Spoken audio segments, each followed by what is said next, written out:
மேலும் ஒரு சாமானிய இந்துவிற்கோ முஸ்லிமிற்கோ தெரியாத இந்து மதத்திலும் இஸ்லாத்திலும் உள்ள மேலும் சில ஒற்றுமைகளை நாம் இங்கு இப்பொழுது பார்ப்போம். திருக்குரானில் அல்லாஹ் சொல்கிறான், சூரா மாய்தாவில் அத்தியாயம் 5 வசனம் 90 அவன் சொல்கிறான், யா அய்யுஹல்லதீன ஆமனு, நம்பிக்கையாளர்களே, இன்னமல் ஹம்ரு வல் மைஸ்ரு, உங்களுக்கு போதைப் பொருட்களும் சூதாட்டமும் வல் அன்சாபு வல் அஸ்ஸாமு, அம்பு எறிந்து குறிப்பார்ப்பதும் சிலை வணக்கமும் ருஷ்தும் மின் அமலி ஷைத்தான், இவையெல்லாம் சைத்தானின் காரியங்கள். ஃபஸ்தனிபு லஅல்லகும் துஃப்லிஹூன், இவைகளிலிருந்து விலகி இருங்கள், வெற்றி பெறுவீர்கள். போதைப் பொருட்கள், சூதாட்டம், ஜோசியம் பார்த்தல், சிலை வணக்கம், இவைகளெல்லாம் சைத்தானின் காரியங்கள். இவைகளிலிருந்து விலகி இருங்கள், வெற்றி பெறுவீர்கள் என்று அல்லாஹ் கூறுகிறான். இதே எச்சரிக்கை இந்து புனித நூல்களிலும் காணப்படுகிறது. நீங்கள் மனுஸ்மிருதியை படிப்பீர்களே ஆனால் அத்தியாயம் 9 வசனம் 235 மதுபானம் குடிப்பது தடை செய்யப்பட்டுள்ளது.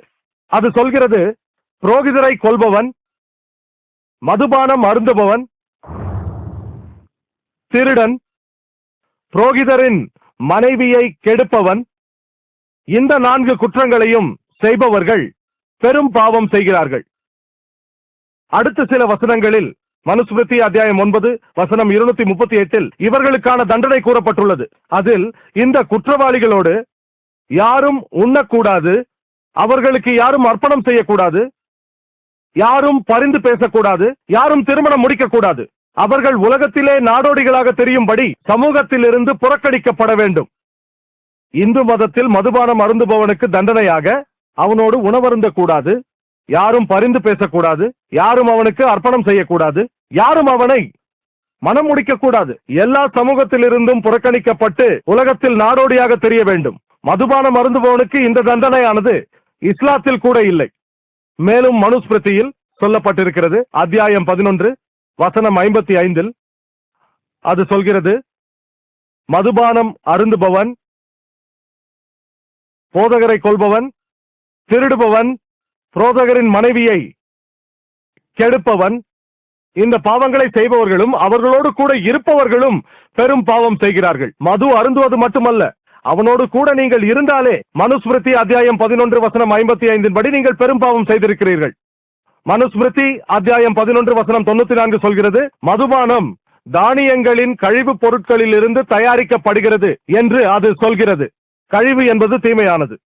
ஆகவே ஒரு போதகரோ, அரசரோ அல்லது ஒரு குடிமகனோ மது அருந்த கூடாது என்று சொல்கிறது. இந்து மத வேதங்களில் பல இடங்களில் மது அருந்துவது தடை செய்யப்பட்டுள்ளது. மனுஸ்மிருதி அத்தியாயம் 9 வசனம் 225, மனுஸ்மிருதி அத்தியாயம் 7 வசனம் 47, மனுஸ்மிருதி அத்தியாயம் 7 வசனம் 50, ரிக்வேதம் புத்தகம் 8 வேதவரி 2 மந்திரம் 12, ரிக்வேதம் புத்தகம் 8 வேதவரி 21 மந்திரம் 14.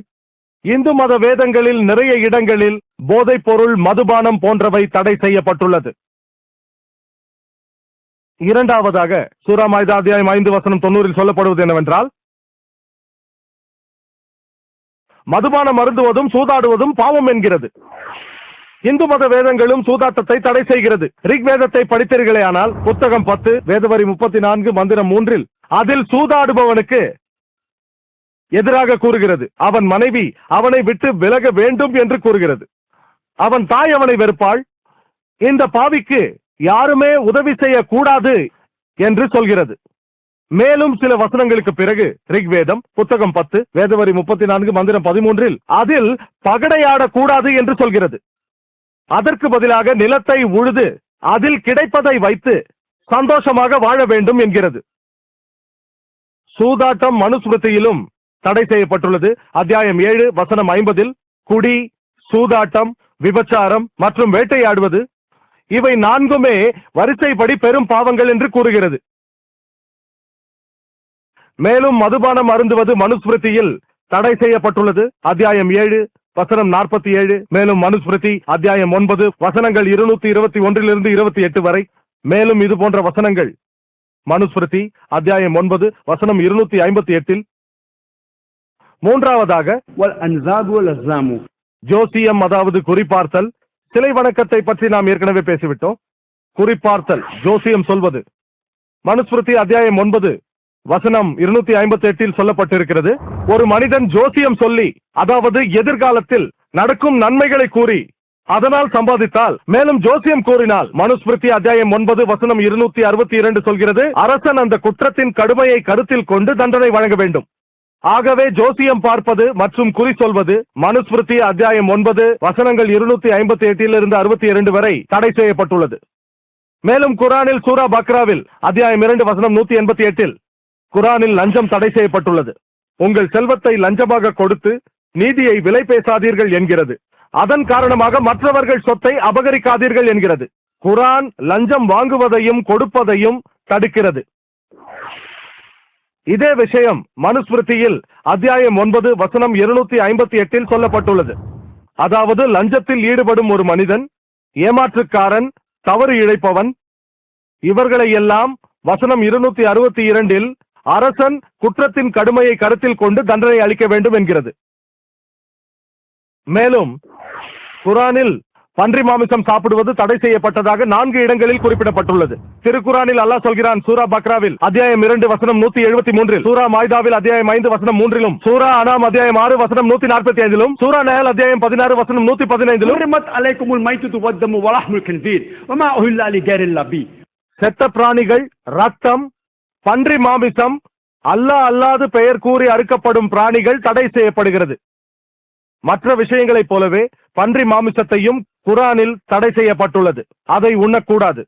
பன்றிக்கறி இந்து மத வேதங்களிலும் தடை செய்யப்பட்டுள்ளது.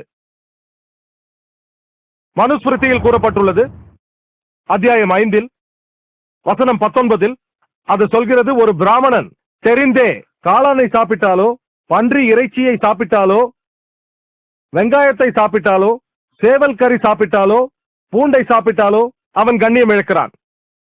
மேலும் இது குறித்து விஷ்ணு சூத்ராவில் கூறப்பட்டுள்ளது அத்தியாயம் 5 வசனம் 49 பன்றி மாமிசத்தை விற்கும் எவன் ஒருவனையும் அதே விதத்தில் தண்டிக்க வேண்டும். பன்றிக்கறி உட்பட தடை செய்யப்பட்ட மாமிசத்தை விற்பவர் யாராக இருந்தாலும் அதே விதத்தில் தண்டிக்கப்பட வேண்டும். அதாவது மாறுகால் மாறுகை வெட்டப்பட வேண்டும். விஷ்ணு சூத்ராவில் அத்தியாயம் 5 வசனம் 49 பன்றி மாமிசம் விற்பவனுக்கு தண்டனை என்னவென்றால் மாறுகால் மாறுகை வெட்டப்பட வேண்டும் என்பதுதான். இப்படி ஒரு தண்டனை குரானில் கூட கூறப்படவில்லை. ஆகவே இந்து வேதங்களில் பன்றி மாமிசம் உண்பதை இஸ்லாத்தை காட்டிலும் மிக கடுமையாக தடை செய்யப்பட்டுள்ளது.